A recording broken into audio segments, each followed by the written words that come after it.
Jampitsus Kejaksaan Agung masih belum menetapkan mantan Menteri Pendidikan, Kebudayaan, Riset, dan Teknologi Nadiem Makarim sebagai tersangka dalam kasus dugaan korupsi proyek pengadaan laptop Chromebook tahun anggaran 2020 hingga 2022. Direktur Penyidikan Jampitsus Kejagung Abdul Qohar mengatakan, berdasarkan Undang-Undang Tindak Pidana Korupsi Pasal 2 dan Pasal 3, tidak mensyaratkan bahwa seseorang yang melakukan tindak pidana itu harus mendapatkan keuntungan. Dia menjelaskan, keuntungan yang diperoleh Nadiem sedang didalami penyidik, termasuk adanya investasi dari Google ke Gojek. Meski telah menjalani pemeriksaan maraton selama 2 kali, Qohar mengatakan penyidik menilai masih perlu melakukan pendalaman alat bukti sebelum menaikkan status Nadiem dari saksi menjadi tersangka.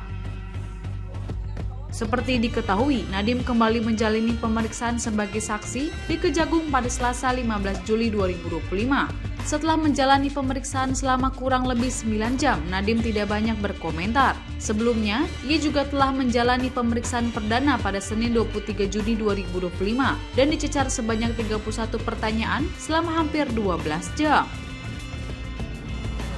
Jelaskan bahwa menetapkan sebagai tersangka itu minimal 2 alat bukti. Kami masih kembangkan bukti-bukti yang lain.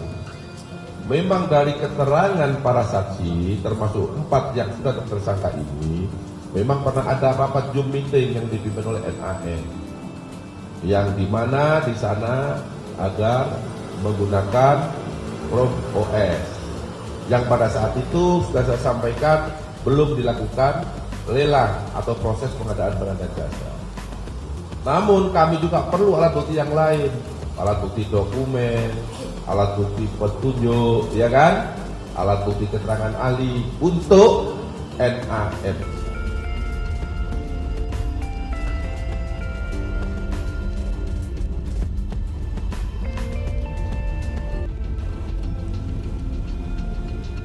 Kejaksaan Agung juga telah menetapkan 4 orang sebagai tersangka dalam perkara ini, diantaranya adalah Juristan, ex-staf khusus Mendikbudristek Nadiem Makarim, lalu Ibrahim Arif, konsultan perorangan untuk rancangan perbaikan infrastruktur teknologi manajemen sumber daya sekolah, lalu Mulyasyah, mantan direktur SMP Kemendikbudristek, hingga Sri Wahyuningsih selaku mantan direktur sekolah dasar Kemendikbudristek.